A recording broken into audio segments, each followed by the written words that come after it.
Ինչ է անհրաժեշտ Հայաստանին։ Ինչ։ Ժպիտ։ Արժանապատիվ կենսաթոշակ։ Անվտանգություն։ Մեզ անհրաժեշտ է առողջ սնունդ։ Շատ լավ ֆուտբոլ ու լավ կինո։ Կենսունակ տնտեսություն։ Միջազգային գործընկերներ։ Որակյալ կրթություն։ Բարեկիրթ քաղաքացիներ։ Շատ երեխաներ ու բարություն։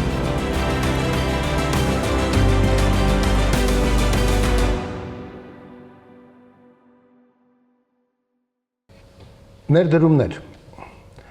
Ներդրումները եկամուտ, շահույթ ստանալու նպատակով ձեռնարկատիրության ոլորտում կատարվող երկարաժամկետ ծախսերն են։ Եվ ինչպես շահագրգռել, գտնել գործընկերներ եւ ինչն է խանգարում, կխոսենք այսօր։ Մեր փորձագետներն են Երևանի Պետական Համալսարանի տնտեսագիտության եւ կառավարման ֆակուլտետի դոցենտ պարոն Արաքարյանը, տնտեսագիտության դոկտոր պրոֆեսոր պարոն Թաթուլ Մանասերյանը, Հայաստանում առաջին բիզնես դպրոցի հիմնադիր Ծովինար Սարգսյանը եւ Հայաստանի Հանրապետության նախկին վարչապետ Խոսրով Հարությունյանը։ Քաղաքական միջավայր, տնտեսական միջավայր եւ ֆինանսական պայմաններ։ Պարոն Մանասերյան, ինչ է պետք եւ ինչ միջավայր ունենք մենք այսօր ներդրումների համար։ Շնորհակալություն հրավերի համար։ Նախընտրեի ասել քաղաքատնտեսական միջավայր։ Երբ տարանջատում ենք, հետո փորձում ենք արհեստականորեն ինչ-որ եզրեր գտնել միացնելու։ Ես երևի միակ ողջ մնացած քաղաքատնտեսն եմ դիպլոմավորված Հայաստանի Հանրապետությունում։ Եվ դրա համար այստեղ Եվ դրա համար մասնագիտորեն եմ նայում այդ հարցին, չեմ տարանջատում, չնայած հիմա բոլորը դարձել են եւ տնտեսագետ, եւ քաղաքագետ, եւ ինձ մնում է սովորել իրենցից։ Այնուամենայնիվ միջավայրը մի քիչ շտապում ենք գնահատական տալ, ասել թե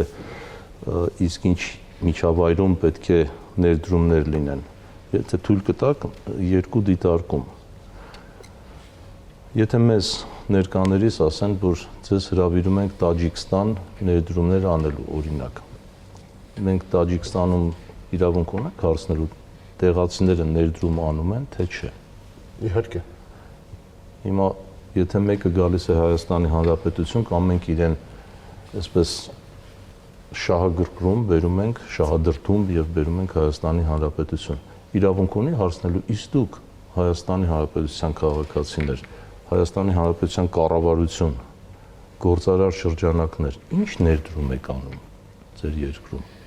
Ինչ ենք պատասխանում։ Պատասխանը ինձ թվում է ակնհայտ է։ Մենք ներքին ներդրումներ գրեթե չունենք։ Մասնավոր հատվածը ներդրումներ անում է։ Ինքը իր համառությամբ, հետևողականությամբ առաջ է գնում։ Կառավարությունը ներդրումներ անելը առաջին հերթին նշանակում է կապիտալ ծախսերը ըստ առաջնահերթությունների, ուղղակի սիրելի գոլեգաներ, եթե սխալվեմ,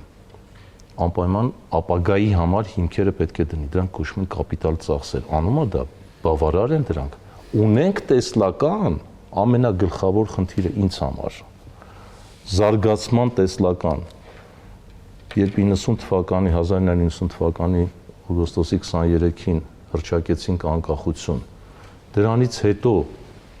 որևէ տարում հստակեցրեցինք մեր զարգացման տեսլականը, պատասխանը դարձյալ ակնհայտ է։ Չէ որ ներդրումները մենք չենք կարող կամայական մեր նախընտրած ոլորտում ասենք։ Ես ասեմ միկրոբիոլոգիայի ոլորտում առավել կարևոր են։ Իսկ դուք ասեք ոչ, արվեստում են շատ կարևոր, մարդկային կապիտալում են կարևոր եւ բոլորը կարևոր են։ Իսկ ինչն է բխում այն գլխավոր տեսլականից, որ ունի երկիրը։ Անկամ մեր հարևանները։ Սիրենք, չսիրենք, հարգենք, լավ կամ վատ, Թուրքիան ունի կարմիր գիրք 100-ամյակների համար, Վրաստան, Իրան չենք ուզում ճանաչենք, մեր նույնիսկ բարեկամ երկրների ինչ տեսլական ունեն, ինչով են ապրում, շատ պետք է ասենք այդ միջուկային ծրագիրն է եւ դրանից ավել ուշադրություն չենք դարձնում 90 միլիոնից ավել բնակչություն ունեցող սպառողական շուկա ունեցող Իրանը օրինակ։ Այդ ինչպես է որ փակ տնտեսություն ունի, բայց ունի մոտ 7 ազատ տնտեսական գոտիներ։ Բա դա հետաքրքիր չի։ Ես Բայց գոտիները ներդրումներ են, չէ՞ բերում։ Անկամ փակ տնտեսություն Իրանում, բա մենք ժողովրդավար շուկայական երկիր ունեցող երկիր, ինքներս չենք ներդրումներ անում։ Ներդրում ասելով մենք Հայաստանի քաղաքացիներ ենք, բաժնետոմս կնենք որևէ մեր նախընտրած ընկերության։ Եթե ներքին ներդրումները մենք չենք կարևորում, արտաքին ներդրումներ ներգրավելը անիմաստ է, այսինքն մարդուն համոզելու տեսանկյունից եւ այդ ներդրումները առաջանցնելով ասեմ քաղաքականացված են։ Ուշադիր եթե նայեք Հայաստանի Հանրապետությունում արտաքին ներդրումների գերակշիռ մասը, առյուծի բաժինը այն երկրներից են, որոնք ունեն քաղաքական լուրջ շահեր Հայաստանի Հանրապետությունում։ Պարոն Քարյան, ձեր բնութագիրը։ Նախ պետք է շնորհակալություն հայտնեմ, իսկապես ձեր նախաձեռնությունը այսօրվա թեման շատ հետաքրքիր եւ շատ կարեւոր։ Եվ այս առումով ես կուզեի խնդիրը բաժանենք առնվազն երկու մասի։ Վիճակը փորձենք վերհանենք, բայց շատ կարճ, որովհետեւ շատ ծավալուն թեմա է, ասեմ, որ մի քանի հաղորդում է սրա համար պետք։ Եվ երկրորդ փորձենք անցում կատարենք հերանեկարին։ Ինչ սկսենք սկզբից ներդրումների առումով ես շեշտադրում եմ, ես ուղղակի կուզեի ներդրումների վրա կատարել։ Տեսեք, աշխարհում ինչա տեղի ունեցել։ Գլոբալ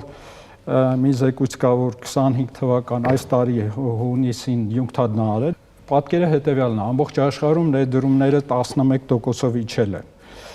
Եվ մակարդակը այսօրվա 1.5 տրիլիոնի վրա է կանգնած։ Աշխարհում շատ տարբեր է։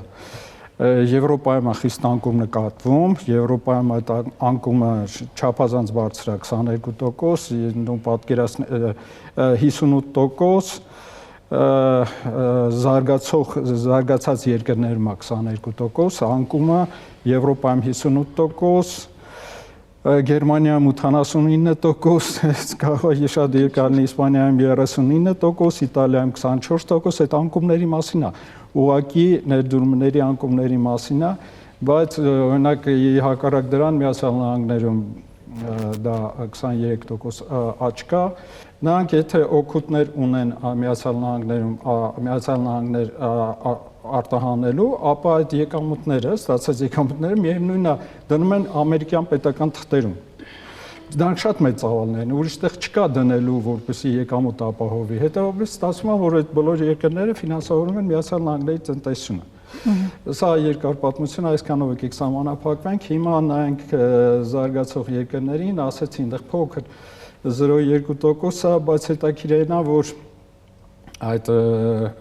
ասիան երկրներում աճը հատկապես, կամ ասում են Չինաստանում անկում է, բայց հակառակը դրան Հնդկաստանում 22% վերելք է։ Եթե գալիս ենք հիմա մեր որտեղ է վերելքը, Բանգալորում։ Գիտեք որտեղ, մարդկային կապիտալի։ Ներդրումներ մարդկային կապիտալում։ Միանշանակ։ Դրա համար այնտեղ բարձրանում է։ Մենք չենք կարող համեմատվել որևէ ձև ձեր թվարկած որևէ երկրի հետ, բայց այնուամենայնիվ ինչ սանդղակում է գտնվում Հայաստանը։ 24 թվականին մեր արտաքին ուղղակի ներդրումները կազմել է 138 միլիոն դոլարով։ Սա բարձր է թե ցածր է, հնայի համեմատ դա 0.5% էլ չի կազմում։ Ժամանակին մենք ունեցել ենք այդ ցուցանիշը մոտավորապես 6-7%։ Դա այլ հանգամանքներով է պայմանավորված, բայց միևնույնն է, այս իրականությունն է, որ առնչվում ենք մենք այս երևույթի հետ։ Հիմա տեսեք, սա էլ ոնց է ստացվել։ 3 թվերի ուղղակի հանրագումարից է ստացվել, որովհետև իրականում ուրեմն 370 միլիոն վերաներդրված այդ գումարներն է, իսկ արտահոսքը եղել է 294 այդ ուղղակի ներդրումների արտահոսքը եւ 63 միլիոնն էլ դա պարտային գումարներն են, որը գումարվել է դրանց եւ արդյունքում մենք ունենք 138 միլիոն։ Այսինքն այն ուղղակի ներդրումները չկա, սա այդ թվերի տարբերության հաշվին է, որ մենք ուղղակի վիճակագրորեն սահմանում ենք, որ 138 միլիոն օտարերկրյա ուղղակի ներդրումներ ունենք, փաստ է, բայց սա իրականություն է։ Եվ լսենք Տիկին Սարգսյանին, թե ինչ են ուսուցանում բիզնես դպրոցում, հատկապես որ դուք նշում եք Հայաստանում առաջին բիզնես դպրոցի հիմնադիր տնօրենն եք։ Ես եւս շնորհակալություն եմ հայտնում բավականին հետաքրքիր ու ամենակարևորը առանցքային թեմայի շուրջ քննարկում կազմակերպելու համար։ Իրականում, քանի որ խոսում ենք ներդրումներից ու քանի որ խոսում ենք բնականաբար հաջորդ կարևոր հարցը ներդրումների արդյունավետությունն է, պարոն Մանասարյանը մի փոքր առաջ դրա մասին նշեց մարդկային ներդրումների մասին, այսինքն մարդկային կապիտալում ներդրումների մասին, ես կուզենամ ընդհանուր ներդրումների հատվածը երկու խոշոր, այսպես կտորի բաժանել, հա, առաջինը դա պետական ներդրումները եւ մասնավոր բիզնես ոլորտում տեղի ունեցող ներդրումները։ Պետականից։ Ես երևի կուզենայի ավելի շատ մասնավորի վրա շեշտադրություն անել, քանի որ հարցադրումը եղավ նաև բիզնես կրթությունից եւ ընդհանրապես կրթության ոլորտից, բավականին երկար տարիներ արդեն գործունեություն ծավալելով ոլորտում, գործարար ոլորտում, հա, ու հենց կրթության մասով մենք առաջին կարևոր բացը եւ խնդիրը, որը նաեւ մենք դիտարկում ենք որպես հնարավորություն, որ ունենք լուծելու, դա գիտելիքի եւ փորձի պակասն է։ Այսինքն մենք անդադ խոսում ենք ներդրումներից, օրինակ, հա, գործարար ոլորտում միջազգային ներդրողներին ներգրավելուց, միջազգային շուկայի համար ավելի գրավիչ լինելուց, ներդրումային գրավչությունից եւ այլն, բայց մենք պետք է ամենակարևոր կետի վրա կենտրոնանանք, որ իրականում միջավայրը փոխվել են, գործարարության ոլորտում խաղի կանոնները փոխվել են, շուկան պարբերաբար փոխվում է եւ եթե մենք այստեղ մարդկանց մեջ ներդրում չանենք, մասնավորապես գիտելիքի, փորձի, ինչու ոչ նաեւ կապերի տեսքով, ապա ներդրումային գրավչության մասին խոսելը եւ դրսից այս դեպքում, հա, դեռ ներքին ներդրումների մասին չեմ խոսում, ինչի մասին խոսեց պարոն Մանասարյանը, դրանց մասին խոսելը մի փոքր ավելի բարդ է։ Իրականում գործարարության ոլորտում բավականին շատ, այսպես ի ուրախություն մեզ մոտեցումներ փոխվել են, ես միշտ գործարար ոլորտը բաժանում եմ երկու կտորի, հա, այսպես հին գործարարներ եւ ժամանակակից գործարարներ, չէ, հին եւ նոր, հին, այսինքն ովքեր որ օրինակ այդ խորհրդային ժամանակաշրջանում գոյություն ունեցող գիտելիքի փորձի միգուցե նաև հանգամանքների բերումով կարողացել են հաջողել եւ ժամանակակից գործարարներ, ովքեր որ վերջին 10-15 տարիներին են սկսել մուտք գործել գործարար ոլորտ եւ այս դեպքում գիտելիքի փորձի կապերից առանց դրանց ձեռքբերման հաջողելը գրեթե անհնար է։ Հիմա գործարարության ոլորտում ինչ է փոխվել, այն որ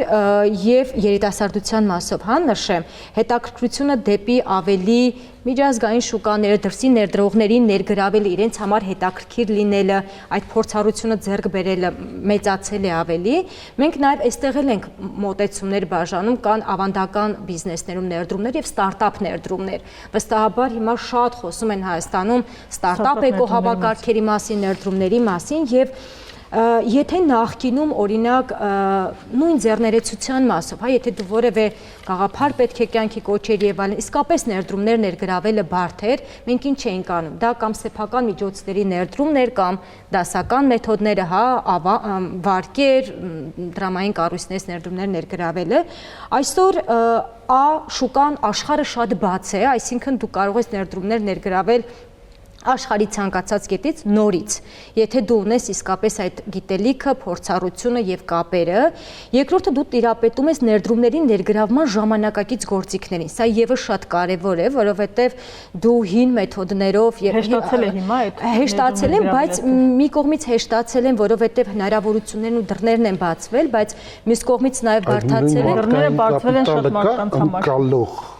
Այո, շատ նոր ուղղություններ կան, օրինակ վերջերս շատ մեր շուկայում էլ օրինակ շրջանառվում են այնպիսի ներդրումային գործիքների մասին, օրինակ crowdfunding-ն է, fundraising-ն է, հրեշտակ ներդրողներն են, հա, սիլիկոնային հովտից ներդրումների ներգրավումն են, բայց այս ամենը անհնար է նորից առանց գիտելիքի եւ փորձառության, որովհետեւ ցանկացած ներդրող էլի այս ոլորտում, հա, այս համատեքստում երեք կարևոր բան է գիտություն վերցնում։ Ով է ներդրում ստացողը, ինչ գաղափար է եւ ինչ գիտելիք ու փորձառություն ունի։ Այսինքն նույնիսկ նախկինում եթե օրինակ Միշտ այսպեսի բան կա, չէ, ԽՑԲ-ն խնամի ծանոթ բարեկամը մենք վատ համատեքստում ենք, չէ, դիտարկում, բայց ներդրումների աշխարհում սրա անվանում են network, կապեր։ Մենք ենք ոնց որ ավելի բացական համատեքստի Հիմա այդ ցանցի հնարավորությունը ավելի շատ են եւ հնարավորություններն ու գործիքներն են շատ եւ ես իսկապես շատ մեծ ողջավորությամբ եմ միշտ նշում վերջին 5-10 տարիների ընթացքում հայ գործարարների, ովքեր որ ահռելի ներդրումներ են ներգրավել հենց այս գիտելիքների, փորձի, գործիքների ուսումնասիրության վերցնելու եւ կիրառելու ճանապարհով։ Եվ լավ էր ցանցի մասին, մենք էլ ցանցային ժողովուրդ ենք այն աշխարհի քչերից։ Եվ կարծես թե նույնիսկ այդ ցանցից չենք օգտվում, պարոն Հարությունյան, 1992-93 թվականներն եմ ուզում հիշեցնել, երբ դուք Հայաստանի երրորդ վարչապետն եք այդ ժամանակ։ Այդքան կարևոր չէ։ Ես ճիշտ ասած չէի փորձի հիշեցնել 92-93 թվականը, որտեղ լավ բան չկան դեռ հիշելու։ Դրանք եղել են մեր անկախության շրջանի ամենաբարձր ժամանակ ամենածանր տարիները, մտածվում է գրավիչ ներդրումային միջավայր ստեղծելու։ Մենք այն ժամանակ ուղղակի գոյատևման խնդիր ենք լուծում։ Եկեք ռեալ լինենք, որտեղ Հայաստանը իհարկե, Հայաստանը միանգամից ես օգոստոսի 1-ին եմ նշանակվել վարչապետ, օգոստոսի 4-ին Հայաստանը ամբողջությամբ հայտնվեց խուլ շրջափակման մեջ, խուլ, այսինքն Աբխազիայի գիծն է փակվեց վերջնականապես եւ միակ ճանապարհը արտաքին աշխարհի հետ կապվելու մնացել էր ավիացիան։ Այսինքն դա նորմալ պետական զարգացման համար այն վիճակը չի, որ փորձենք դրանից դասեր քաղենք։ Ես կարծում եմ մենք պետք է մի քիչ այլ մոտեցում դրսևորենք։ Ես չեմ փորձի իմ գործընկերներին կամ ներկաներին բացառել կամ մերժել, ես կփորձեմ լրացնել։ Ինչքան ես մասնագիտությամբ ես իդեպ տնտեսագետ չեմ, ի տարբերություն պարոն Մանասերյանի, ես ինժեներ մեխանիկ եմ, բայց տարիների փորձ ենթադրենք համակարգային սիստեմի մոտեցումները շատ կարևոր են դառնում։ Կարծում եմ ճիշտ էր Մանասերյանը այն հարցում, որ շատ էական է տեսլականը։ Այո։ Ինձ միշտ դա հետաքրքրում է, ինչպեսի Հայաստան ենք մենք ուզում տեսնենք։ Իհարկե կարելի ասել ունենց անվտանգ, դինամիկ զարգացող Հայաստան։ Միգուցե ես բան չունեմ ասել, բայց ես կարծում եմ ավելի հետաքրքիր հարցադրում կա։ Օրինակ զարգացած հյուրանոցային համակարգով, զարգացած ծառայությունների համակարգով, սա էլ է տարբերակ իմիջայլոց, այսինքն Եվ նաև մատչելի, չէ՞, պետք է լինի այդ։ Կարող ենք, չէ՞։ Դա գրավչություն է, չէ՞։ Հիմա տեսեք։ Այսինքն դա էլ է տարբերակ, այսինքն դա էլ է տեսլական։ Եկեք մենք դառնանք այսպես զբոսաշրջության ծառայություններ մատուցող, բանկային ծառայություններ մատուցող, լուրջ հյուրանոցային սերվիս ունեցող կամ ռեստորանային սերվիս, դա էլ է տարբերակ։ Հիմա հարց, արդյոք Հայաստանի պարագայում, երբ մեր դինամիկի զարգացման տեմպերն ու հնարավորությունները միշտ պայմանավորված են լինելու մեր հարևանների քաղաքական կամեցողությամբ։ Սա ակնհայտ ճշմարտություն է։ Արդյոք նման հասարակություն կամ նման տնտեսությունը կարող է դառնալ մեզ համար իդեալ։ Ես այդ կարծիքին չեմ։ Առավել ևս որ մենք կադրային առումով, ես նկատում եմ գիտական, տեխնիկական, ինժեներական կադրերի տեսանկյունից ավանդաբար միշտ տարբերվել ենք նույնիսկ մեր հարևան պետություններից, ընդ որում դրական իմաստով։ Հետաբար իմ պատկերացմամբ հիմնականում մենք պետք է գնանք ժամանակակից տեխնիկական, տեխնոլոգիական, գիտատեխնոլոգիական, հնարավորություններ արդյունավետ ներգրավելու եւ միջազգային արտաքին շուկաներում մրցունակ պետություն դառնալու ճանապարհով ես այդպես եմ տեսնում Հայաստանի ապագան։ Հետևաբար, այստեղից առաջանում են մի շարք հարցադրումներ։ Առաջի հարցադրումը ես օրինակ կարծում եմ, որ եւ այստեղ ճիշտ էր ասվում ներդրում մարդկային կապիտալում։ Ես նույնիսկ կրթության ոլորտը։ Եվ ուզում եմ ձեզ ողջունել ձեր ջանքերը, որտեղ բիզնես մտածելակերպը շատ էական նշանակություն ունի։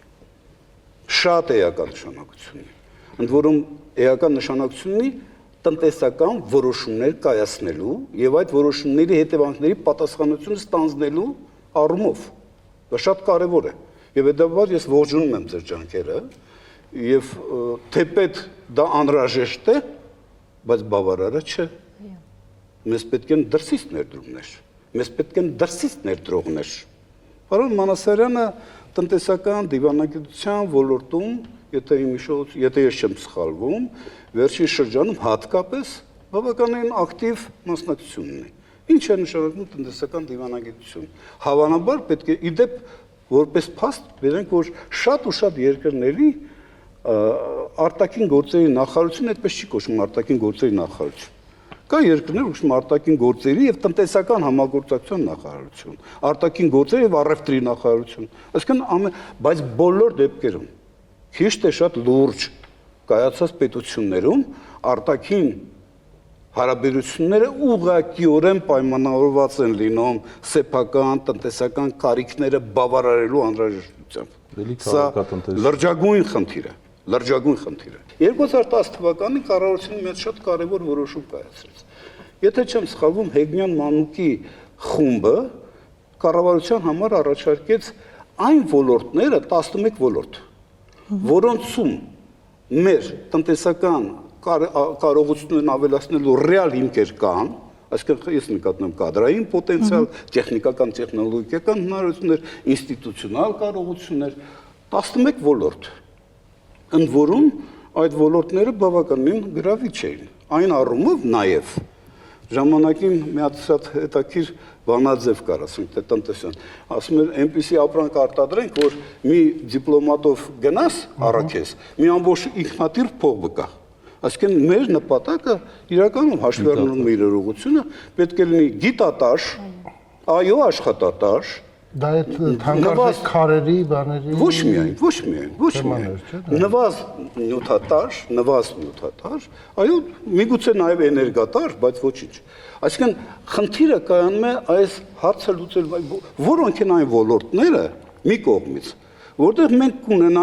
ունենք, ասենք թե կադրեր, որտեղ վերջնաշով ներդրողը իր հետ աշխատուց չի բերում։ Ինքը կողմնորոշվել է տեղական կադրային պոտենցիալի։ Եվ արդյոք կան այդ կադրերը։ Ուրեմն սա դրա համար ես ներդրում մարդկային պոտենցիալ ասում, սա է նկատում, կարծում եմ բոլորս էլ դա ենք հասկանում։ Մի կողմից սա է շատ կարևոր, բայց մենք ունենք նաև շատ հետաքրքիր առավելություններ։ Օրինակ, եթե փորձում ենք համեմատել մեզ եվրոպական իրավիճակի հետ, տնտեսական իրավիճակ, ապա մեր եւ աշխատավարձներն են ցածր, եւ ծառայությունների սակագներն են ցածր, այսինքն բոլոր նախադրյալները կան, որովհետեւ ներդրողը որևէ ներդրող ձգտի այստեղ աշխատանք, ներդրում կատարի։ Գրավիչ դաշտ է։ Տեսեք, այո, տեսեք, մեր մոտ կար մի սխալ ընկալում, տևական ժամանակ։ Եթե մենք մեր հարկային համակարգը դաշտը ֆինանսական դաշտը վերենք դարձնենք ժամանակակից ցիվիլ, ապա կարող ենք երաշխավորված լինել, որ ներդրողներ կնեն ոչ երկրագնդի վրա միլիարդավոր ներդրողներ կան, որոնք Հայաստանի տեղը գլոբուսի վրա չեն էլ իմանում։ Տրամպը նույնիսկ չի իմանում։ Ինչի մասն է խոսքը։ Հետևաբար ներդրողի հետևից պետք է գնալ, պոտենցիալ ներդրողի հետևից պետք է գնալ, եւ տնտեսական դիվանագիտության ողջ իմաստը դրանում է կայանում, գտնել այն պոտենցիալ ներդրողին, որին կարող ես դու շահագրգռել քո առավելություններով համեմատաբար իր շուկայի համեմատ, հա, եւ որում արդյունքում կարող ես նրան ներգրավել։ Բայց սա շատ անհրաժեշտ է, բայց մի կարևոր հանգամանք էլ կա։ Տեսեք, սա ասենք թե iPhone է, չինական iPhone։ Ենթադրենք արժի $500, շատ պայմանական թվեր եմ ես ասում։ Այս չինական iPhone-ի մեջ մոտարպես 60%-ը դա ճապոնական ապրանքն է։ Ճապոնականի 60-ի մեջ, 60%-ի մեջ, մի 40%-ը մալազիան է, Մալազիայի 40%-ի մեջ, մի 60%-ը Սինգապուրն է եւ այլն։ Այսինքն շատ էական է, թե հայկական մոլիբդենը կա այդտեղ։ Չի բացառված։ Շատ էական է, թե այդ 11 ոլորտները, որ մենք ասում ենք, ինչպես ենք մենք հասկանում, ինչ ապրանք արտադրենք։ Հասկանում եք, շատ կարևոր է։ Այսինքն դու պետք է մասնագիտանաս, իմ խորապես համոզված եմ Հայաստանի պարագայում դա է պետք։ Դու պետք է մասնագիտանաս այնպիսի ապրանքների արտադրության մեջ, որոնք ապրանքային շղթայի մեջ ունենան անկարևոր, ամենակարևոր, այսինքն օրինակ ես շատ մի հատ օրինակ եմ ուզում բերել։ Բարձր չէ, որևէ ագրեգատ առանց շարժիչ չի կարող աշխատել։ Հիմա լավ։ Մենք ժամանակին ունեցել ենք Երևանի էլեկտրոշարժիչների գործարան։ Պոլիտեխնիկ ինստիտուտում կար համալսարան ֆակուլտետ, որը կադրեր էր պատրաստում։ Հիմա հարց. եթե մենք մտքներից դնենք, որ Երևանում կամ Հայաստանում վերակենդանացնենք շարժիչների արտադրությունը, արդյոք դա իրականանալի ծրագիր է։ Ես կարծում եմ մի անգամ այն, ընդ որում ոչ թե խոսքը գնում է ընդհանրապես շարժիչ, այդ շարժիչները մի ամբողջ շարք, շագվիդվիգիցիլից, որը օգտագործվում է ճշգրիտ սարքաշինության մեջ։ Վերջացրած ասենք թե դու եթե կուզեք նաև ռեակտիվնի շարժիչներ։ Այսինքն շատ կարևոր է դուք մասնագիտանաս այնպիսի ապրանքների գծով, որոնք ցանկացած ապրանքաշղթայի մեջ պահանջարկված կլինեն։ Հետևաբար հարց. ինչպես անենք։ Մենք ես ծովինար չէ ձեր անունը։ Այո, Ծովինար Սարգսյան։ Ծովինար Սարգսյանն ասեմ, մենք ցավոք սրտի այդ նման ոլորտներում լուրջ ներդրողներ կամ ներդրումային պոտենցիալ չունենք, սա օբյեկտիվ է։ Հետևաբար պետք է դրսից գա անպայման։ Ինչպես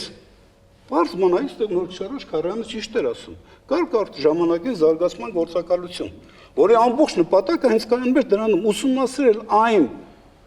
պոտենցիալ ներդրողներին, գտնել նրանց տեղերը, հասարակական գիտեք,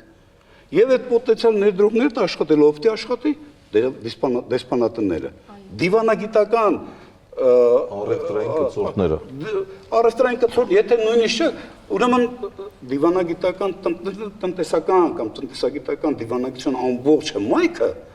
պոտենցիալը սրանում է կայանում։ Այսինքն շղթան այսպիսին է, ներդրումների ներգրավում։ Եվ այդ շղթան չի քանդվի։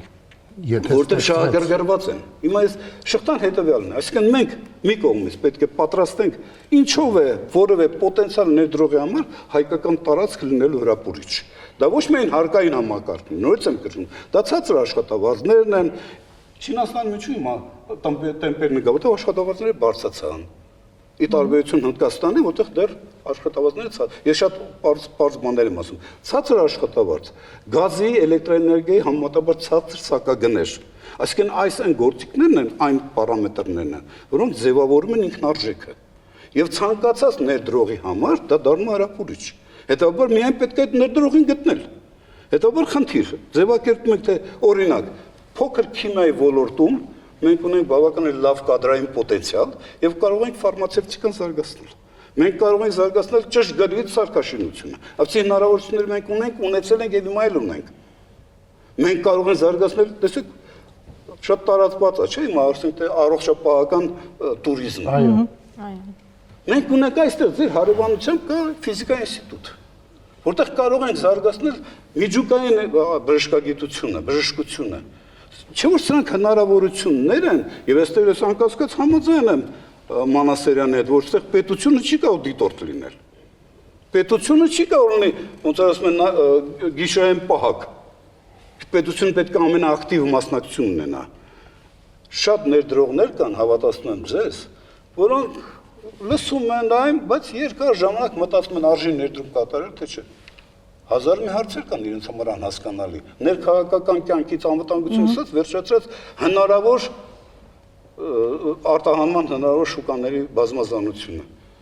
Բայց այդ մարդկանց պետք է ինչ-որ մեկ ասի, գիտեք ինչ կա։ Արի ես քեզ հետ հավասար 50-50 ներդրում եմ կատարում։ Այսինքն ռիսկերիդ կեսը վերցնում եմ ինձ վրա։ Ավելին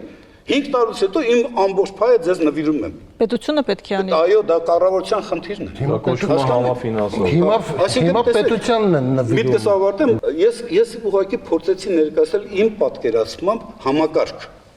որը անկախ նրանից ես եմ մյուսն այդ համակարգի հետ դրվեց, դա դառնալու է ինստիտուտ, դառնալու է դպրոց, ուսանք այդպես աշխատել։ Այսօր կառավարությունը անցել օր լսում, զանգ ենք տակ, զանգով չի լուծում, եղբայր տենց հարցեր։ Չեն լուծում տենց հարցեր։ Զանգ տալով խնդիրներ չի լուծում։ Խնդիրը պետք է կոնկրետ մարդը պետք է իմանա, եկավ ստեղ հենց պոտենցիալ ներդրողը Տոմս Արաբավյա ու գալիս է Երևան, դեսպանատները խնդիրը կատարեց։ Մնացածը այստեղի խնդիրն է, թե ոնց պետք է նրան հրամցնես ու հնարավորությունները, բայց կա մի շատ կարևոր հանգամանք եւս, շատ էական եմ համարում, որը մենք կարծեք թե փորձում ենք լուծել, բայց կիսատ մնաց։ Խոսքը գնում է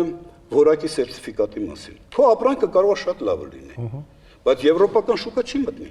Եվ չընդունեն իրենք։ Ինչու՞, որտեղ որակի սերտիֆիկատ չկա։ Իսկ որակի սերտիֆիկատի համար պետք է լինեն որակի լաբորատորիաներ։ Որակի լաբորատորիա դա լուրջ ներդրում է, որը SEPA-ով կոչվում է Եվրոմիության հետ 17 թվականին կնքած պայմանագիրը, համընդհանուր ընդգրկուն համագործակցության պայմանագիր SEPA էր կոչվում։ SEPA-ում նախատեսված էր, որ Եվրոպական միությունը ֆինանսավորումը եւ ձևավորում ենք մի ամբողջ լաբորատորիաների ցանց որակի։ Եթե դուք չունեք որակի լաբորատորիա, այդ մարդը, որ ձեզ մոտ ներդրում կատարեց, ստիպված իր ապրանքը պետք է Եվրոպա բան անցկացնի, փորձագիտական լաբորատորիում անցկացնի, հետո նոր բերե, այդպես ով կաշխատի։ Ոչ ոք չի աշխատի այդպես։ Հասկանում եք, իսկ եվրոպական շուկան մեզ համար կարևոր շուկա է։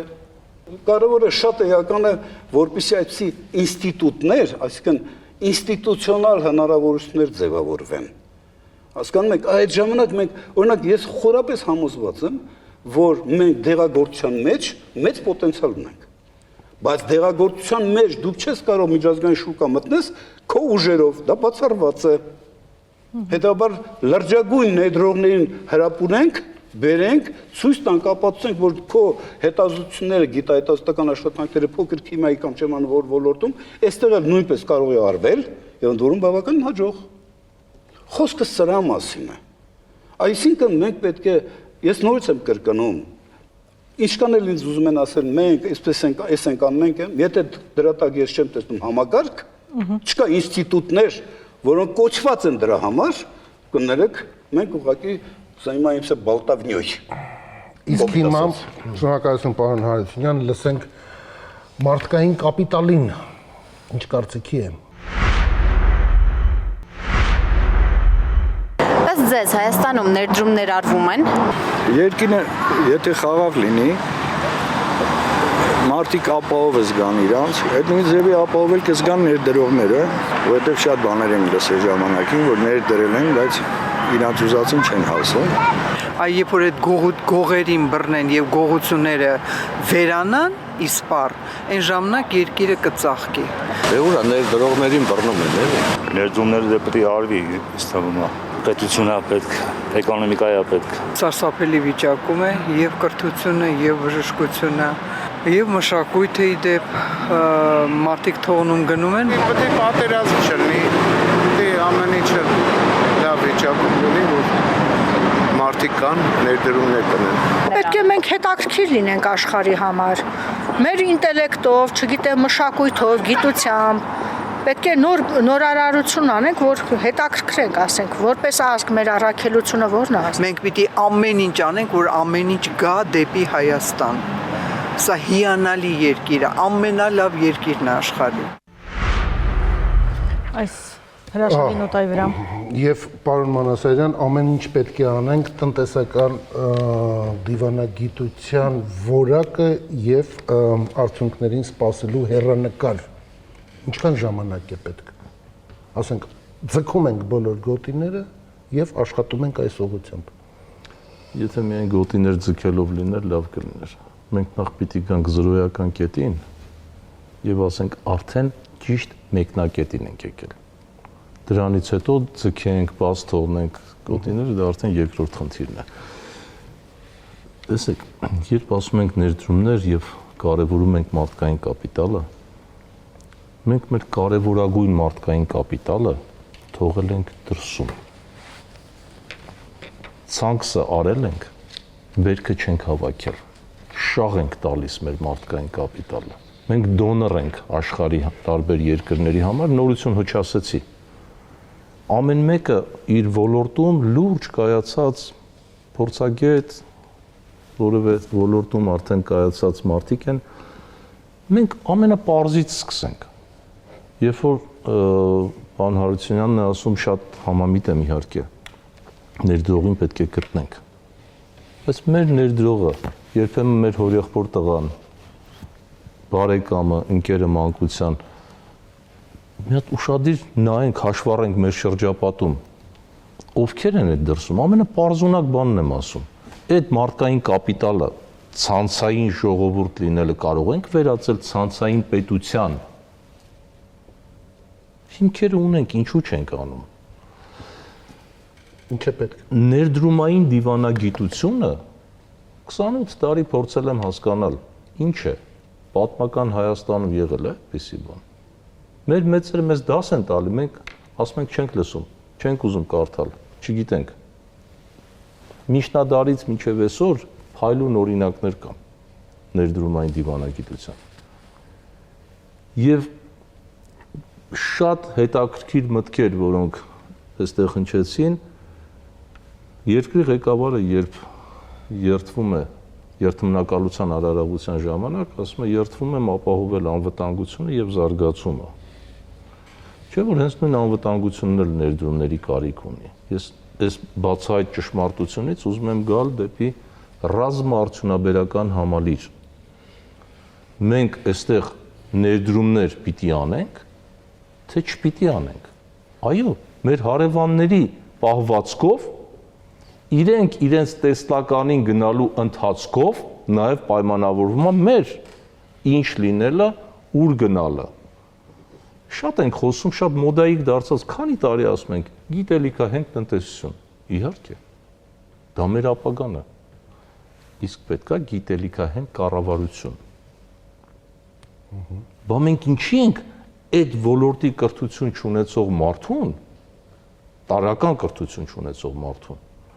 ասում, որ այս մարդիկ, որոնք կյանքի ուղի են անցել,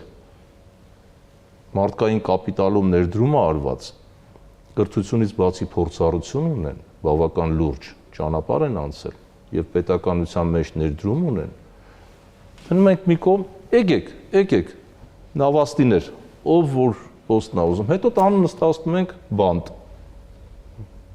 Չեմ ուզում անվանարկել, որտեվ ինձ համար իսկապես ինստիտուտն է կարևոր, սկզբունքը ոչ թե անունները կամ քաղաքական կուսակցական պատկանելությունը։ Ունենք մենք մարդկային կապիտալ փոխարինելու արժանիներով։ Թե մենք պետք է մեզ դնել խեղճ ու կրակի տեղ, ասենք, չէ, դա ոչինչ, այլ ոլորտից բերենք։ Աշխատի կսովորի։ Հրաշալի մասնագետներ ունենք, բոլոր ոլորտներում։ Դիվանագիտություն, արվեստ, գիտություն, տեխնոլոգիաներ, այդ որ ասեմ, շաղ ենք տվել միայն Սիլիկոնյան հովտում 42 առանցքային դեմքեր ունենք տարբեր ընկերությունների։ Երբ մեր էկոնոմիկայի նախարարը տարիներ առաջ միասին այնտեղ ենք առաջարկեց, ասեցի, կարելի է այս ընկերությունից կամ այն ընկերությունից այս մասնագետին թույլ տաք, որ գա Հայաստան։ Ասեց, մենք ձեզ համար 10 այդպիսի մասնագետ կպատրաստենք, բայց սրանցից որևէ մեկին 1 ժամ չենք կարող տեղաշարժել։ Մենք կարող ենք ստեղծել Արարատյան հովիտ, Արարատյան Valley, հա? Ինչպես այնտեղ ստեղծվեց։ Իհարկե կարող ենք։ Բնատուր շնորհքը կա, ռեսուրսներով օժտվածությամբ իմ գործընկերները կփաստեն, որ ռեսուրսներով օժտվածությունը որոշիչ է այդ նույն տեսլականը իրատեսական դարձնելու համար։ Պարոն Մանասարյան, ես դավադրության տեսության կողմնակից չեմ, բայց կարող է չեն ուզում, որ լինի այդ ամենը։ Հիմա ուզում հասկանալ, որ երկրի ղեկավարը կամ ղեկավարները եկել են մեր ձեռքը բռնել են, ասել են դուք տեսլական հանկարծ չունենաք։ Պարզունակ բան, նստած ենք, չէ՞, 6 հոգով։ Մենք կարող ենք գոնե մեր պատկերացումը իմի բերել, մի հատ սուրճ խմենք իրար հետ, ասենք 6 հոգի մտածում են, որ Հայաստանի Հանրապետության մեր երազած Հայաստանի տեսիլքը, նպատակը կարող է լինել այսպիսին, այո, գիտության, բարձր տեխնոլոգիաների, այսինչ ոլորտը, նաև ծառայությունների, միգուցե, չգիտեմ, մի ձևակերպում տանք, գան եւս 6 հոգի հղկեն դա, դնեն ընդհանուր քննարկման, ստանանք ընդհանուր համաձայնության մի տեսլական, որին հավատանք եւ ուղենք դրան մեր ներդրումները, որովհետեւ ներդրումները մենք չենք կարող ամեն օր փոփոխել, ասել արևմուտք թե արևելք, հյուսիս թե հարավ, ով մեր ականջին ինչ փսուսած, ում հաճոյանանք։ Երբ հարևան երկրի ղեկավարին կշտամբեցին որոշ ժամանակ առաջ, այդ ո՞նց է, որ դուք եւ Ռուսաստանի հետ եք մոտ շատ եւ Ուկրաինայի հետ շատ մոտ եք, չէ՞ որ իրանք էլ պատերազմում են, այս ինչեր եք անում, դեք ինչ պատասխանեց։ Դա է ստիպում մեր ազգային շահը։ Ուզում եմ հարց տալ, ունենք ազգային շահ ձևակերպված։ շատ բաները այդ առանցքը մենք թողել ենք եւ ուզում ենք առանց դրա, տեսեք, մի շատ կարևոր խնդիր։ Մեր վիճակագրությունը անկախության տարիներին բավական լուրջ առաջընթաց է ապրել։ Եվ միջազգային ստանդարտներ ա կիրառում, մեթոդաբանություն, բավական արհեստավարժություն կա։ Այնուամենայնիվ, առաջի կուրսեցի տնտեսագետը գիտի, որ ներդրումները լինում են ուղիղ, պորտֆիլային։ Երբևէ լսել եք վիճակագրության մեջ ասեն ուղղակի ներդրումներ էսքան են, պորտֆելային էլ էսքան են։ Դեն էլ օտարերկրյա ուղղակի ներդրումներ, ներքին ներդրումներ էլ չկան։ Այսինքն մենք միջազգային բոլոր խաղ կանոններից թռել ենք դուրս, հաշվում ենք ուրիշի փողերը իրականում։ ՕՈՒՆ օտարերկրյա ուղղակի ներդրումներ չենք ասում, մենք էլ ներքին այսինչ ներդրումներն արեցինք, կապիտալ այսինչ ծախսերն ավելացրեցինք։ Նույն ռազմաարդյունաբերական համալիր ես իզուր չասեցի։ Խոսրով Մելիքիչը շատ լավ գիտի մեր ձեռքբերումները, չասեք հանկարծ նոստալգիկ տրամադրությունը, ոչ, սա ավանդույթ է, սա բազան է, որը մենք ունեցել ենք խորհրդային կայսրության մեջ, մեր գիտությամբ եւ տեխնոլոգիաներով ռազմաարդյունաբերական համալիրի դա է մեզ թույլ տալի այսօր տեղեկատվական տեխնոլոգիաների մեջ ունենալ արժանի տեղ, դա է թույլ տալիս մեզ ստարտափերով եւ այլնով առաջ գնալ։ Կարողանում ենք դա առաջ տանել։ Խնդիրը բավական լուրջ է։ Մենք ձեր առաջարկները պետք է լսենք նաեւ ժամանակին համընթաց քայլելու համար։ Իրականում էլի կուզենամ լրացնել բոլոր արդեն հնչեցրած կարծիքներին, բայց կետերով, այսպես ամփոփեմ, որ ավելի առանցքային ու նաև այսպես սեղանի վրա լինի։ Առաջին կարևոր բանը արդեն նշվեց տեսլականը։ Ով ենք մենք ուզում լինենք, այսինքն Հայաստանը աշխարհում ինչպես է ուզում իրեն դիրքավորել։ Մենք ինչի մասին ենք ուզում լինել։ Սա շատ կարևոր է, հակառակ դեպքում, եթե ամենավերևում սա չի սահմանվում, գործարար ոլորտը ինչքան էլ զարգանում է, ինչքան էլ ներդրումներ է բերում, IT ոլորտը մտածում է, որ Հայաստանը պետք է դարձնի IT Հայաստան, ագրոբիզնեսի ոլորտը որոշում է, որ ինքը պետք է դարձնի ագրոբիզնեսի Հայաստան, туриզմը որոշում է, որ պետք է լինի туриզմ, այսինքն պետք է լինի մեկ միասնական տեսլական, որից կբխեն բոլոր արդեն ոլորտների գործունեությունը, նաև գործարար ոլորտի։ Երկրորդ կարևոր բանը, նոր բան չեմ հորինի, եթե ասեմ, որ ցանկացած ոլորտում ամենակարևոր 3 բաներից մեկը համակարգ, պրոցես, ճիշտ մարդիկ։ Առանցքայինը ճիշտ մարդիկ, որովհետև եթե դու այս 3-ը չունես, որքան էլ որ խանդավառված լինես, որքան էլ որ ներդրումները լինեն, որքան էլ որ դռները բաց լինեն, միևնույն է, ամենը աջ ձեռքը չի հասկանում ինչ է անում ձախ ձեռքը եւ հակառակը։ Համակարգ, ճիշտ պրոցես եւ ճիշտ մարդիկ, որովհետեւ բոլորս էլ գիտենք, որ եթե նույնիսկ համակարգն ու պրոցեսը կա, բայց այդտեղ պրոֆեսիոնալներ իրենց գործի վարպետներ չեն, համակարգն ու պրոցեսը արագ քանդվելու եւ անարդյունավետ գործունեություն ապահովելու միանշանակ արդյունք է ցույց տալիս։ Հաջորդ կարևոր բանը նշվեց նաև դրա մասին, որ մենք պետք է հասկանանք ինչ արտադրենք, աշխարհը ինչի կարիք ունի, ընդհանրապես շուկան ինչի պահանջ ունի։ Ես իմ ուղղակի այսպես մտքերով կիսվեմ 2020 թվականի պատերազմից հետո, երբ բոլորիս մոտ վստահաբար շատ եւ էմոցիոնալ ֆոներ եւ նաեւ այսպես զայրույթի պահեր, թե ինչու աշխարհը մեզ վրա ուշադրություն չի դարձնում, ինչ որ խնդիրներ չի լուծում, երբ որ էմոցիոնալ ֆոնը հանում ես, դու հասկանում ես, որ լավ, դու աշխարհին ինչու ես պետք, այսինքն օրինակ, գերմանացին ինչի պետք է մտածի, ես ինձ մեջ ու իմ մոտ որպես երիտասարդ մտածում եմ, լավ, ինչի պետք է օրինակ գերմանացի երիտասարդը մտածի Հայաստանի մասին, ես ինչ եմ տվել աշխարհին, որ Հայաստանի գոյությունը կարևոր լինի ոչ միայն հայերիս համար, այլ ամբողջ աշխարհի համար։ Ու մենք նաև մի հատ այսպիսի շատ լավ տեսահոլովակ ունենք Armenian Nation of Innovation, որտեղ որ ցույց է տալվում, ճիշտ է, դա խորհրդային միության ժամանակահատվածի անհատների մասին է, հայեր, ովքեր որ աշխարհի զարգացման ուղեծրի մեջ ներդրում են ունեցել։ Դա կլինի բանկոմատի գյուտը եւ այլն, այսինքն ստեղծել են բաներ, որոնք որ իսկապես աշխարհում ինչ որ բան են փոխել։ Մենք պետք է ստեղծենք ոչ թե ինչ-որ ապրանք ու ծառայություն եւ մտածենք, բայց ով կգնի սա, այսինքն ում պետք կլինի, այլ հասկանանք աշխարհը ինչ խնդիր ունի ու մտածենք այդ ուղղությամբ, իսկ այդ խնդիրները շատ բաց են։ Միայն եթե բացենք ՄԱԿ-ի կայքը, տեսնենք աշխարհը ինչ խնդիրների առաջ է կանգնած, ամեն խնդրի վերաբերյալ մի հատ լուծում առաջադրենք, գիտությունն ու բիզնեսը իրար կապելով, սա շատ կարևոր է։ Մենք խոսեցինք գիտելիքահենք տնտեսության մասին, ես երբ որ 2016 թվականին իմ ատենախոսության թեման էի պաշտպանում, բոլորն ասում էին, այդ ինչի մասին է։ Ու շատ կարևոր է, որ գիտությունն ու գործարարությունը բիզնեսը իրար հետ կապված լինեն։ Առևտրի ժամանակաշրջանը անցել է։ Բիզնեսի հիմքում պետք է հիմք լինի գիտությունը, նորարարությունը, know-how-ն, ինովացիան։ Հաջորդ կարևոր կետը, պարոն Մանասարյանը նշեց դրա մասին, երկու կարծիք չկա այստեղ, որ Հայաստանի զարգացման հիմքում պետք է ընկած լինի մարդկային կապիտալը։ Դա մեր ամենաուժեղ մրցակցային առավելությունն է։ Շատերն են բերում այնպիսի արգումենտներ, ծով չունենք, սա չունենք, ամենակարևորը ունենք մարդկային ուղեղ, որի վրա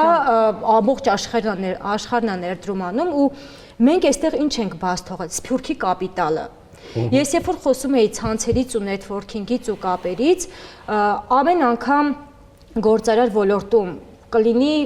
Ամերիկայից մինչև Եվրոպա, մինչև Արևելք, երբ որ ես հանդիպում եմ հայ ստեղծարար մարդկանց ու պատահական չի, որ մենք ասում ենք գործարար, արարող մարդ, հա, ես ուղղակի ամեն անգամ ցավ եմ ապրում, որ մենք այդ կապերը չենք օգտագործում, որովհետև ներդրումների մեջ ամենակարևոր բաներից մեկը, որը որ մենք շատ ժամանակ բաց ենք թողնում, դա վստահության կապիտալն է։ Այսինքն ցանկացած ներդրողի համար ամենակարևոր բաներից մեկը վստահության կապիտալն է, որը որ մենք կարող ենք ձեռք բերել մեր այդ դրսի ռեսուրսների միջոցով, հա,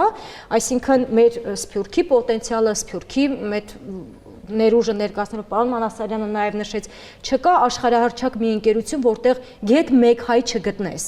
այն էլ որոշում կայացնող հաստիկներով։ Ուրեմն դա միջավայրից է նաև, չէ՞։ Իհարկե, որ նա հայտնվում է բայց մենք եթե նույնիսկ բոլորս չունենք արարման համար նպաստավոր միջավայր։ Այո, ուրեմն միջավայրի գիտելիքահեն կառավարում։ Սա է։ Ուրիշ գաղտնիք չկա։ Այո, եւ նույնիսկ եթե մեզանից շատերը հնարավորություն չունի այդ միջավայրում հայտնվելու, աշխարհը այսօր բաց է։ Մենք առնվազն հնարավորություն ունենք այդ կապերը վերցնելու եւ այստեղ բերելու։ Ես նաեւ այս մի լրացում անեմ, տարիներ առաջ երբ հանդիպում ունեցա նաեւ դեսպանատների մասին շեշտվեց, որ դեսպանատներն էլ շատ մեծ առաքելություն ունեն Կահիրեում Եգիպտոսի դեսպանի հետ իմ մոտ այսպես բան եղավ մտքերի ուղակի, երբ որ քննարկում էինք, շատ կարևոր միտք հնչեցավ, որ տեսեք, մենք որպես դեսպանատուն այստեղ ունենք ահռելի կապեր, ծանոթություններ, կլինի տնտեսական, կլինի քաղաքական, կլինի հասարակական բոլոր ոլորտներում, բայց մենք խնդիր չունենք լուրջ, թե ինչ արդյունք պետք է տանք, հա, այսինքն դեսպանատների գործը նաև որը պետք է լինի, ինչպես ասեցին, քարտեզագրում, հնարավորությունների հաշվառում, գնդակը գցեն մեր դաշտ, այսինքն այստեղ գործարար ոլորտ կլինի եւ մենք սկսենք այդ հնարավորություններին ընթരാճ գնալ, որովհետեւ շատ դժվար է, հա, գործարարի համար Հայաստանում նստած իր սեփական միջոցներով հասկանա օրինակ Եմենում ինչ հնարավորություններ կա։ Հնարավոր է, բայց դա շատ մեծ ռեսուրսների խնդիր է։ Մինչդեռ յուրաքանչյուր պետության դեսպանատները, եթե այդ տեղեկատվությունը փոխանցեն, այդ կապերը ապահովեն, այստեղ մնալու է այդ տեղեկատվությունը, կապերը բանալը եւ արդեն ոնց որ գործող քայլերի գնալը։ Հետևաբար մյուս կարևոր առանցքային բանը սփյուռքի կապիտալի կիրառումն է ու ներդրումների մեջ մի հատ կարևոր կանոն կա 3F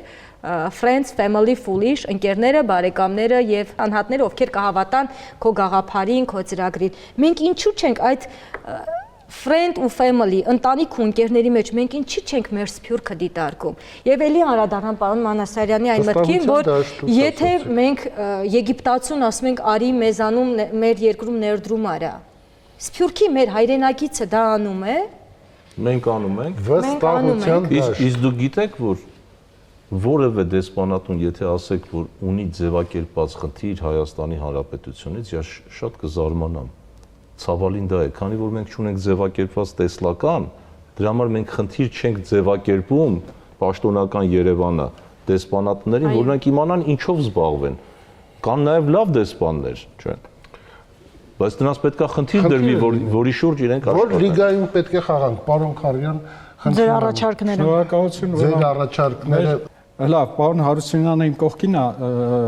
ինքը կվկայի, որ բոլոր կառավարությունները, այդ թվում ներկայիս կառավարությունը եւ անցած բոլոր կառավարությունները, նախկին բոլոր կառավարությունները մի հատ նպատակ են դրել, շատ կարևոր, մի հատ չէ, կարևոր նպատակների մեջ ֆիքսել են մի բան, ուրեմն բերենք Հայաստան հնչեղ ուրեմն բրենդ։ Այդ առաջի հնչեղ բրենդը HSBC բանկն էր։ HSBC բանկից հետո իհարկե եղան էլի շատ բրենդեր, ցավոք եւ HSBC բանկը հեռացավ անցած տարի եւ սա է որ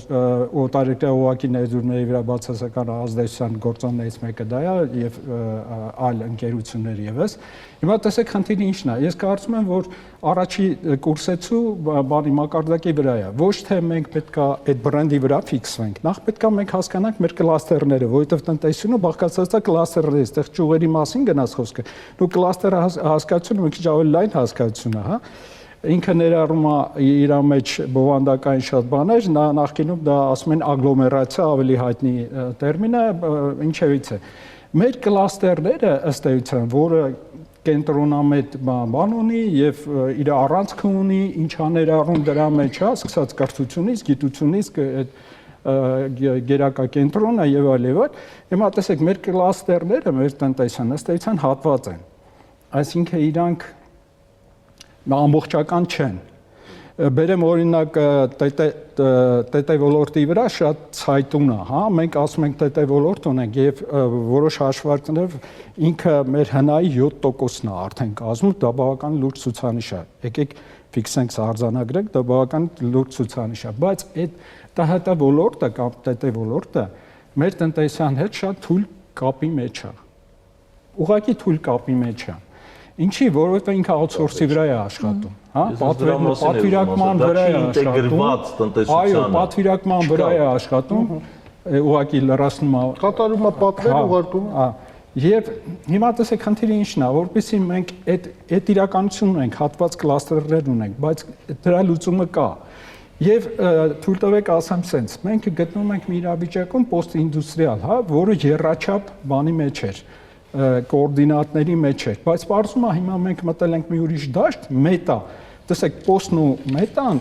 նույն արմատը ունեն, նշանակում է հետո, ստացվում է, որ մենք գտնվում ենք հետո-հետոյի դարաշրջանում, ինչա բառախաղ է, բայց ինչևից է։ Մենք մտել ենք թվային դարաշրջան, եւս մի հատ եռաչափ բան է բացվել, մենք այդ եռաչափը կամ չենք տեսնում, կամ չենք ուզում, կամ վախենում ենք, կամ խորշում ենք, չգիտեմ ինչ,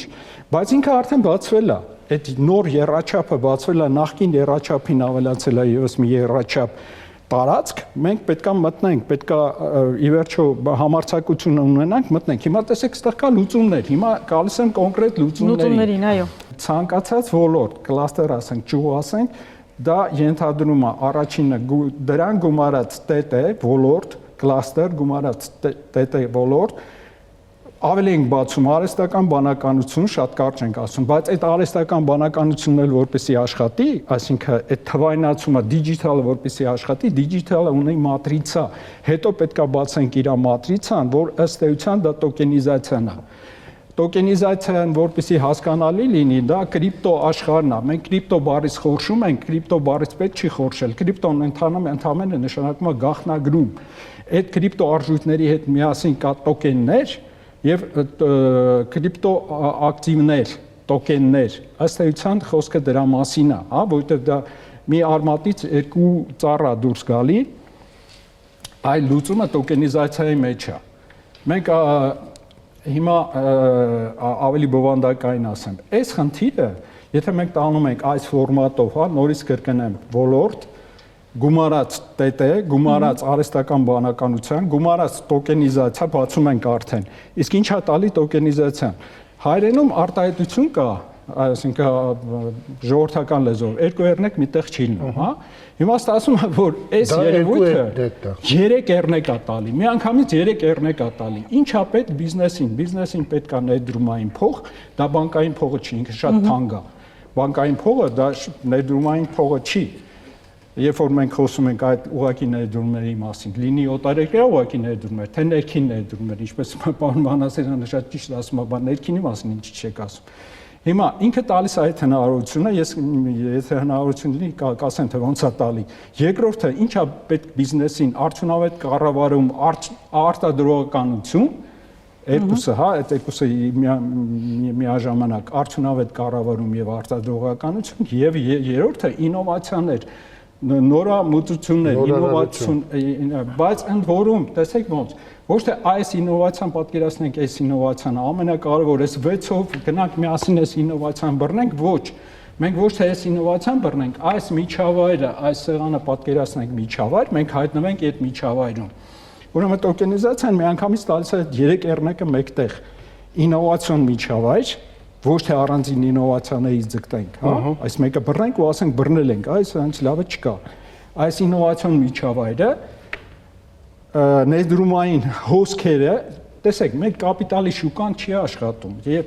ունենալով ամենալավ օրենսդրությունը եւ կփաստի պարոն Հարությունյանը, այսինքն իմ գոլեգաները, բոլոր կներեք հիմա ժամանակը չի դուք կփաստեք, այսինքն որ ես օրենսդրական մենք խնդիր չունենք, լավագույն լուծումն է ներդրումների հետ կապված արժեթղթերի, ասենք շուկայի հետ կապված լավագույնն է, բայց միևնույնն է կապիտալի շուկան չի աշխատում։ Այս դեռով հոսք չկա։ Ես առաջարկում եմ մյուս դուրը բացենք, այդ դուրը չենք փակում, մյուս դուրը բացենք, որովհետև մյուս դեռնով հոսքերը ես հավատացած եմ, որ իրան գալու են, որովհետև մենք մտել ենք նոր եռաչափ տարածք։ Այդ նոր եռաչափ տարածքում սա է աշխատում։ Ես չեմ ասում այն դուրը փակենք, չէ։ Ինքը միաժամանակ մենք նախկինից չենք հրաժարվում, հա։ Նախկինից չհրաժարվելով մենք նոր ինստիտուտներ պետք է ձևավորենք։ Եթե մենք չենք ֆիքսում ինստիտուտների վրա, մենք ուրեմն ասենք ասենք անհաջողությունը մեզ անդադ հետևելու է։ Քաոսը կլինի ու կլինի։ Սրանում է։ Խնդիրը նայանում է, որ մենք գիտակցենք, որ հայտնվել ենք նոր իրավիճակում, եւ այս նոր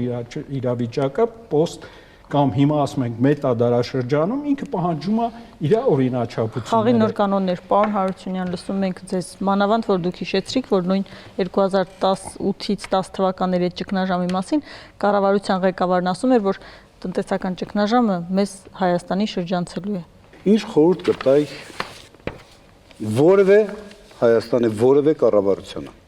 կառավարությանը։ Առաջինը կա իրողություն, որ մենք պետք է հաշվի նստենք։ Իսկ այդ իրողությունը ցավալի իրողությունն է, որն է։ Հայաստանը տարածաշրջանի միակ երկիրն է, որը դեպի ծով ելք չունի, եւ մեր զարգացման, անվտանգ զարգացման հեռանկարներն ու հնարավորությունները միշտ պայմանավորված են լինելու մեր արևանների քաղաքական կամեցողությամբ։ Սա աքսիոմատիկ ճշմարտություն է այսօրվա համար։ Հետևաբար որևէ կառավարության, Հայաստանի որևէ կառավարության համար մեկ խնդիրը պետք է լինի իր հարևանների հետ ձևավորի այնպիսի հարաբերություններ, որ քու զարգացումը, եթե նրա մոտ սարսափ չառաջացնի, գոնե մտահոգություն չառաջացնի։ Հասկանում եք, չէ՞։ Բարդ խնդիրը, բայց էսա։ Դրա համար դու պետք է լինես ճանաչելի, դու պետք է լինես պահանջարկված։ Ցավոք այսօր տարածաշրջանի միակ երկիրը, որ որևէ մեկի համար, որևէ հետաքրքրություն չի ներկայացնում, ոչ աշխարհակահաղական, ոչ աշխարհատնտեսական, ոչ այլ առումով, ցավոք սրտի Հայաստանն է։ Մենք ենք բերել մեզ այս վիճակին դրել։ Հետաբար խնդիր համար 1 արմատապես պետք է ինստիտուցիոնալ առումով այս իրավիճակը պետք է փոխվի։ Որպեսզի փոխվի, ես նորից եմ կրկնում, նախ եւ առաջ պետք է բանաձևվի տեսլականը։ Առանց տեսլականի, այսպես լղոզված բանաձևով անվտանգ դինամիկ զարգացող Հայաստան դա ոչինչ, ոչ մեկին ոչինչ չի ասում։ Տեսլականը ըստ իս դա պետք է լինի տնտեսության ժամանակակից պահանջներին բավարարող գիտական, տեխնիկական, տեխնոլոգիական կարողություններով հագեցած տնտեսություն։ Ինչու է մեզ պետք այդպիսի տնտեսություն, որովհետև նման տնտեսության հասարակությունը նա պատրաստ է նաև դժվար խնդիրներ լուծելու։ Հասկանում եք, այդ սպառողական բանը ինչ են ասում, մտածելակերպը, որը պայմանավորված է հիմնականում ծառայություններով, մի քիչ լավ ռեստորան, մի քիչ լավ, չգիտեմ, էս են, հասկանում եք, այդ հասարակությունը չի կարող բարդ խնդիրներ լուծի։ Մեր իրավիճակն այնպիսին է, որ մենք իրավունք չունենք պարզունակ լուծումներով գնալ առաջ։ Ես նոր չարաջ նկարագրեցի այդ իրավիճակը։ Հետաբար տեսլականը։ Տեսլականը դա ժամանակակից տեխնիկական գիտության եւ տեխնիկայի տեխնոլոգիայի ներգրավմամբ տնտեսությունն է։ Արդյոք մենք ունենք այդպես հնարավորություններ։ Կադրային ասում եմ այո։ Եթե ճիշտ քաղաքականություն վարվի այդ ոլորտում, ես նկատում կրթության ոլորտում, եւ ոչ միայն կրթություն, լուրջ ներդրումներ դրվեն մարդկային կապիտալում, ապա մենք միշտ տարբերվել ենք հարևան պետություններից, այսօր էլ կտարբերվենք։ Ես մի րոպե անգամ չեմ կասկածում։ Սա մեկ, երկրորդը, որ շատ էական եմ համարում, ես այդուհանդերձ մնում եմ այն կարծիքին, որ այն 11 ոլորտները, որի մասին խոսում եմ ես, որը ես չեմ խոսում, իրանք են մշակել եւ ճիշտ են արել, դրա տակ դրված է շատ լուրջ մանրամասն մեկնաբանություն վերլուծություններ, թե ինչու այս ոլորտը, օրինակ ինչու, հա, շատ, օրինակ ինչու մեզանում կարելի է զարգացնել փոքր քիմիան, այսինքն կամ փոքր քիմիայի վրա խարսխված տնտեսությունը, արտադրական կարողությունները կներեք, կամ ինչու ճշգրիտ սարքաշինությունը։ Կարալյովը ասում էր բոլորին, որ եթե տիեզերք ուղարկվող սարքի մեջ թեկուզ մի փոքր այնտեղ կշիռը շատ մեծ նշանակություն ունի, կշիռը պայմանավորված վառելիքի խնդիր առաջանում։ Եթե մի փոքր տեղ ունեք, առաջինը պետք է դիմեք Հայաստանին։ Արդյոք նրանք ունեն պրիբոր դնելու։ Հայաստանը խորհրդային տարիներին եղել է Ռուսաստանից հետո բոլոր հանրապետությունները աշխատել են կոսմոսի վրա։ Բայց սարք տեխնոլոգիական կարողություններ օգտագործել տիեզերքը սեփական գիտական նվաճումների համար կամ գիտական հետազոտությունների համար եղել է միայն Հայաստանը Ռուսաստանից հետո։ Ու Գուրզադյանի խոսքերն ասում էր, Կարալյովն ասում էր, որ Հայաստանը սովետական միության Ռուսաստանից հետո երկրորդ կոսմիկական պետությունն է։ Մենք ունեցել ենք այս կադրերը։ Իհարկե, պետք է հանուն արդարության ասենք, որ շատ բաներ կորցրել ենք, մահվե գնացել է, բայց այդուհանդերձ այն առանցքը կա։ Հետևաբար ճշգրիտ սարքաշինությունը աշխարհը դրա կարիքն ունի։ Չկա տես մի բան, որը առանց սարքաշինության, ճշգրիտ սարքաշինության հնարավոր չէ։ Շվեյցարիան, այս ո՞նց է ավայ մարդ։ Էլի մերպես մի պետություն է, գիտեք։ Հələ փորձեք Շվեյցարիայի քարտեզին վերևից նայեք, ձեզ կթվա թե Հայաստան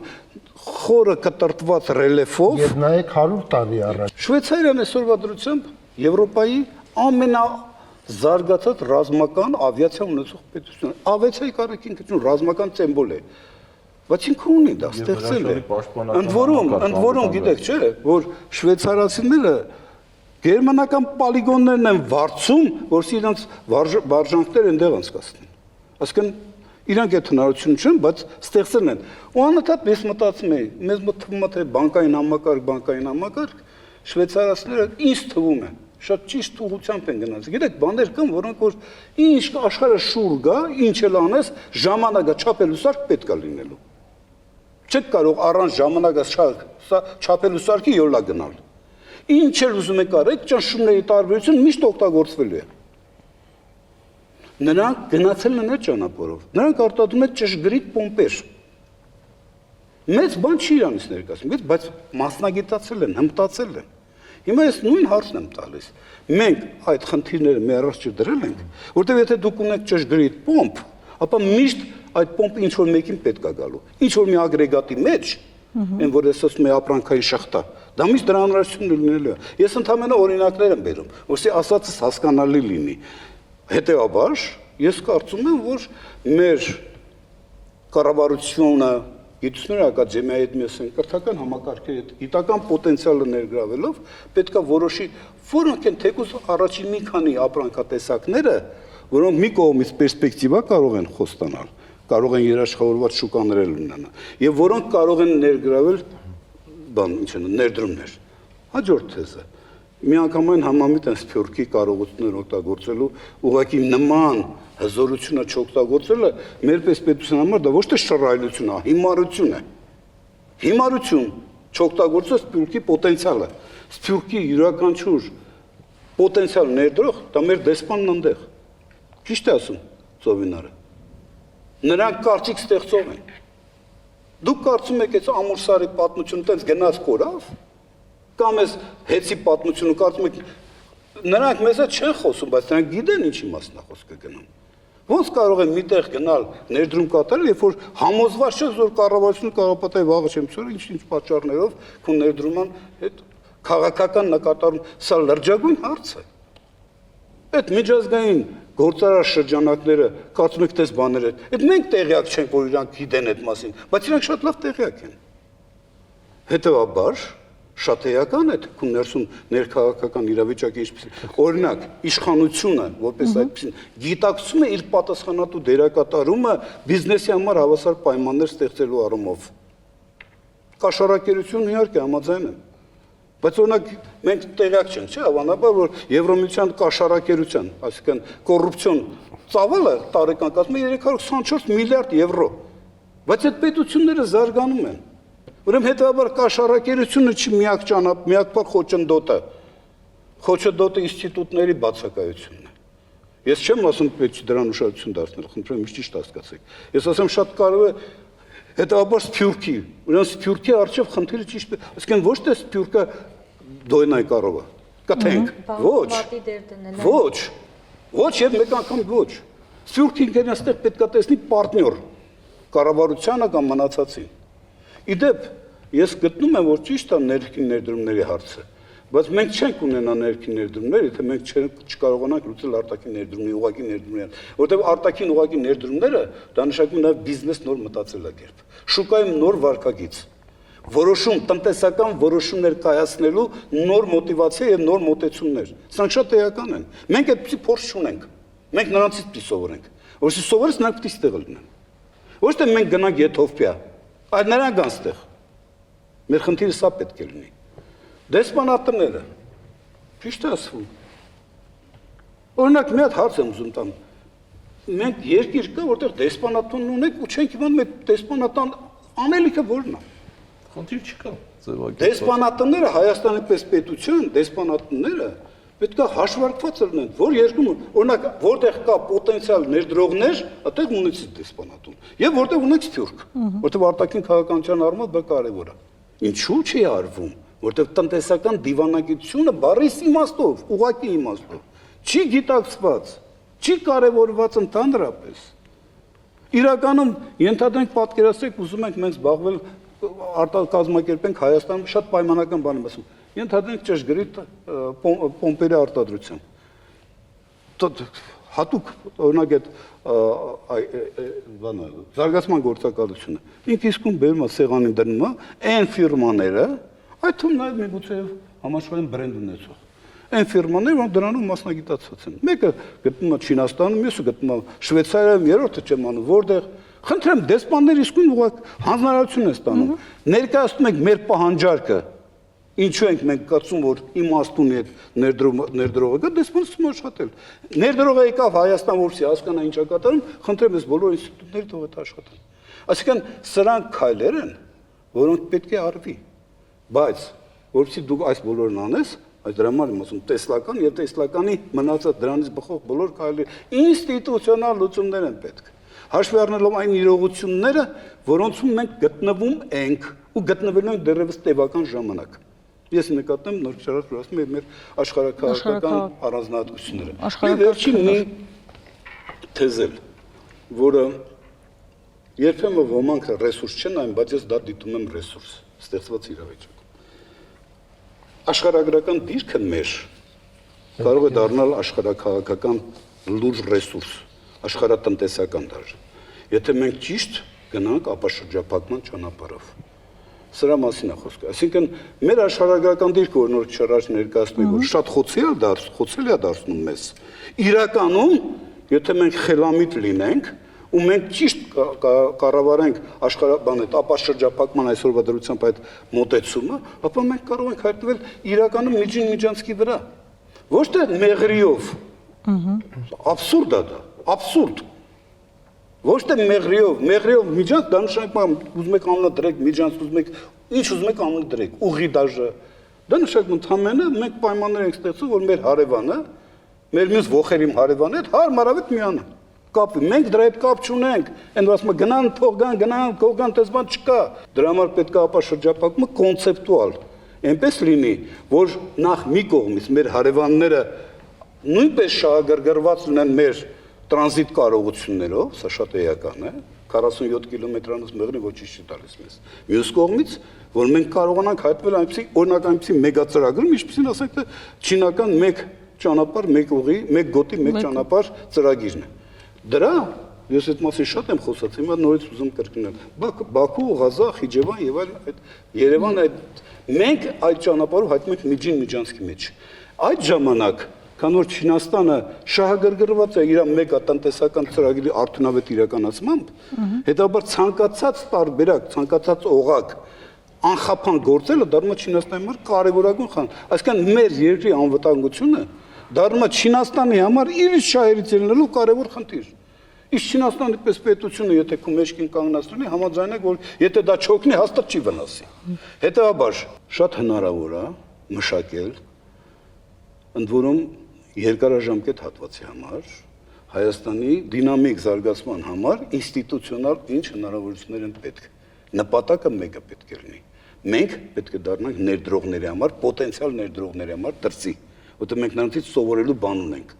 Որտեղ վերջին հաշվով իշքան շատ լինեն օտարերկրյա ուղիղ ներդրողները, ընդ որում իշքան դրանք հայտնի ֆիրմաներն են, այնքան ավելի լավ, այնքան մենք երաշխավորված ենք լինում, որ անվտանգ կլինենք, ինչու, որտեղ նրանց փողերն է կորելու, նրանց ներդրումն է կորելու, նրանք դառնում են շահագրգռված մեր անվտանգությամբ։ Սա է հարցը։ Շատ ռեկորդային առաջարկներ եղան, ես փորձեմ Տեսես մասնագետները նստեք, դուք աշխատեք զարգացնել ներքին ներդրումներ, ժամանակակից գիտատեխնոլոգիաներ ներգրավել,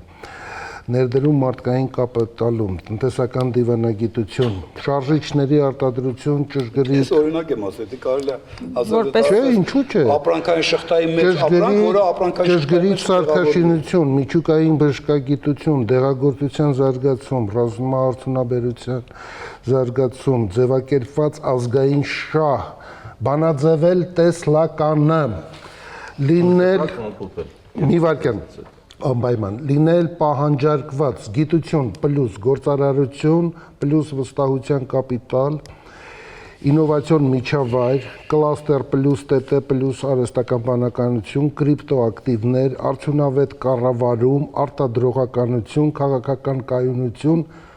աշխարհագրական դիրքը դարձնել շահավետ բացել դուռը ներգրավել դեսպաններին եւ դեսպանատներին, ինչպես նաեւ փորձել ստեղծել կամ հնարավորություններ սա դիտարկում էր Արարատյան Հովիտ, Սփյուռքի կապիտալը անպայման օգտագործել իշա Հայաստանի, նաեւ 50-50 կառավարությանը ներգրավել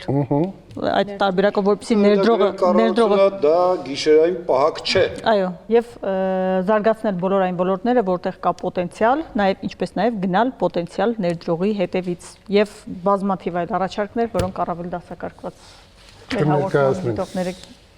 գիտելիքահեն տնտեսություն, գիտելիքահեն կառավարմամբ, գիտության եւ բարձր տեխնոլոգիաների զարգացմամբ միտված Հայաստանի անվտանգության եւ պետականության հզորացման։ Այս ամեն ինչը մեզ տարածաշրջանում առաջարկ եմ արդեն ներկայացնում։ Տարածաշրջանում գիտության եւ տեխնոլոգիաների կենտրոն դարձնելուն ուղղված ջանքեր արդեն մշակենք, քայլեր մշակենք, որովհետեւ եթե նայում ենք համատական վերլուծություն են կատարում հարևանների հետ, մշտապես Հայաստան եւ արարչագործությունը, եթե մենք ընդունում ենք, որ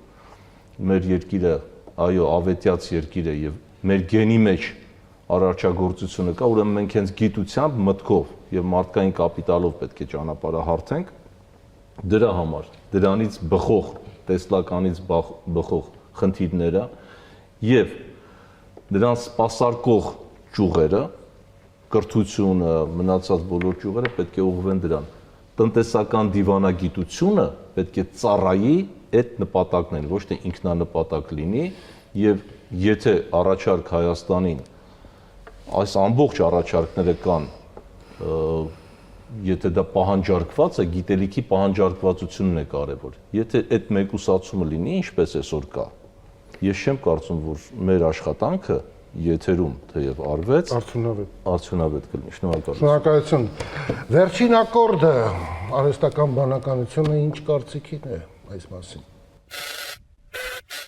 Դրսից ներդրումներ Հայաստան բերելու համար պետք է ապահովել կայուն եւ կանխատեսելի միջավայր, հստակ օրենքներով ու փարզ հարկային համակարգով։ Կարևոր է նվազեցնել բյուրոկրատիան, արագացնել բիզնես գրանցման եւ թույլտվությունների ընթացքը։ Հայաստանը պետք է ակտիվ մասնակցի միջազգային ներդրումային ֆորումներին, ներկայացնելով իր առավելությունները, զարգացած տեպոլորտ, կրթված աշխատուժ, ցածր ծախսեր եւ նպաստավոր աշխարհագրական դիրք։ Ներդրողներին պետք է ապահովել վստահելի գործընկերներով եւ լիարժեք խորհրդատվությամբ։ Բացի այդ, անհրաժեշտ է զարգացնել ազատ տնտեսական գոտիները եւ ձևավորել երկրի դրական բիզնես բրենդ, որպես նորարարական եւ անվտանգ ներդրումային ուղղություն։ Այսպեսին էր այսօրվա մեր տեսակետը ավելի խորքային է։ Շնորհակալություն, բարեկամներ։ Ինչ է անհրաժեշտ Հայաստանին։ Ինչ։ Ժպիտ։ Արժանապատիվ կենսաթոշակ։ Անվտանգություն։